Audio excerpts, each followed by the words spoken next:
Magandang araw mga ka-aerial defense, may ibabahagi na naman ako sa inyo.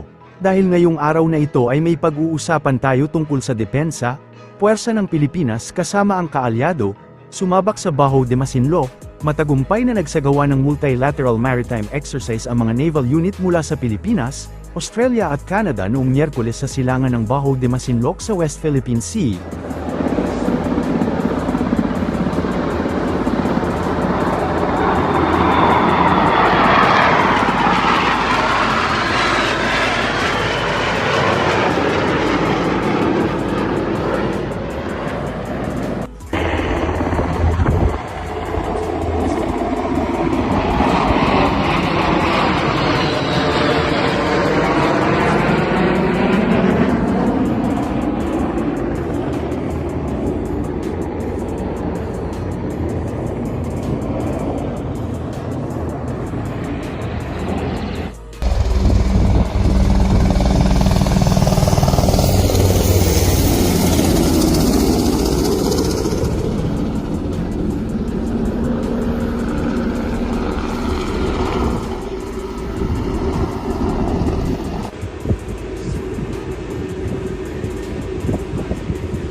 Sa isang pahayag, sinabi ng Armed Forces of the Philippines na ang guided missile frigate ng Philippine Navy na BRP Jose Rizal, ang Australian guided missile destroyer na HMAS Brisbane, at ang Canadian guided missile frigate na HMCS Ville de Quebec, ay umalis mula sa El Nido, Palawan patungong Baho de Masinloc na bahagi ng exercise alon ng taong ito.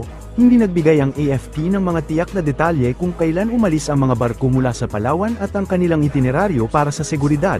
Sinabi nito na ang aktibidad ay nagtatampok ng dalawang bahagi, kabilang ang air defense exercise na nagpahusay sa kakayahan ng mga kalahok na kontrahin ang simulated aerial threat sa pamamagitan ng coordinated defensive measures. Ang isa pang bahagi ay isang pagsasanay sa larawan na nagpapakita ng precision formation sailing at multinational naval professionalism. Mahigit 3,600 tropa mula sa Pilipinas, Australia, United States, at Canada ang nakikibahagi sa exercise alon 2025, nagaganapin sa Joint Operational Area ng Northern Luzon Command at Western Command ng AFP mula ika-15 ng Agosto hanggang 29, inihayag ni National Maritime Council spokesperson Undersecretary Alexander Lopez, na bahagi lamang ng propaganda ng China ang pag-post sa social media na kanila ang Batanes. Sinabi ni Lopez ang nasabing pahayag ng Beijing ay hindi na naiba sa dating inilabas ng China na parte ng kanilang bansa ang Palawan. Giit ng opisyal ang mga ito ay pawang misinformation, disinformation at kasinungalingan. Ayon kay Lopez, batid na ng buong mundo na hindi ito pwedeng mangyari dahil sakop ito ng teritoryo ng Pilipinas, at wala na rin aniyang mga bansa sa mundo ang naniniwala pa sa China. Sa katunayan, nariyan aniya ang arbitral ruling na nagsasabing pag-aari ng Pilipinas ang bahaging West Philippine Sea. Naniniwala si Lopez na ang propaganda ng China na kanila ang Batanes ay gusto lamang nila na magkaroon ng bagong naratibo at sinusubukan nilang baluktutin ang katotohanan para lituhin ang publiko. Hindi yun iba katulad nung before naglabas sila, 'di ba? Yung sinasabi nila even Palawan was part of the teritoryo ng China. Again, these are all misinformation, disinformation, and all outright lies. Lahat na ito ay kasinungalingan. Then again, bakit nila sinasabi yon? Kasi ang target audience nila is domestic no? Sinasabi nila doon sa kanilang mga kababayan doon sa China na ito yung kanilang teritoryo. But again, hindi natin sinasabi na yun ay lahat ay katotohanan. In fact, lahat yun ay kasinungalingan.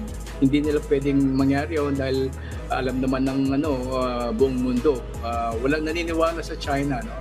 na tayo ay may moral ascendancy, we have the moral high ground, that we are adhering to international law and based on sa 2016 arbitral ruling. Sila naman, unfortunately, they are signatory to the UNCLOS and yet they have a different interpretation of the international on the UNCLOS.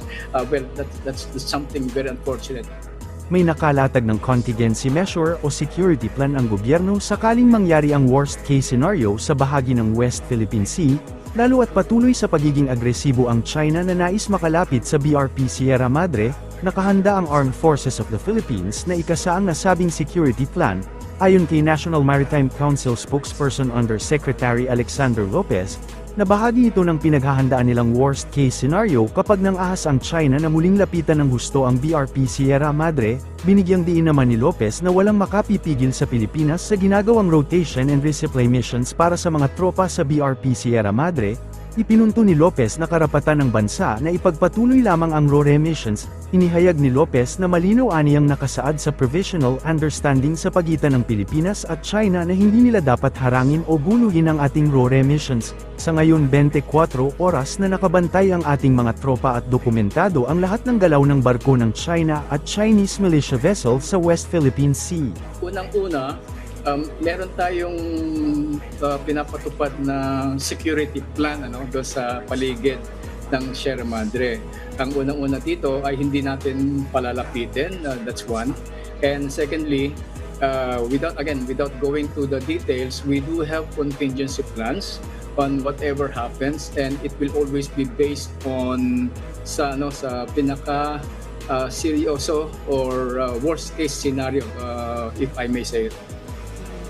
Yusek, Well, our monitoring is always on a 24/7 basis at dinodocument natin yon lahat ng kanilang mga galaw. That's why our Western Command in particular, kasi sila yung nandun sa nagmamanage and supervising the activities of BRP Sierra Madre. Meron tayong mga kaukulang ang tawag namin sa Navy Watch Quarter Station Build, so different activities, different scenarios, ay meron na tayong kaukulang plano or paano pagbabantay.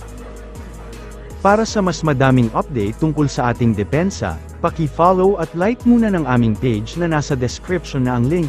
Huwag mo na rin kalimutan mag-like, share and subscribe.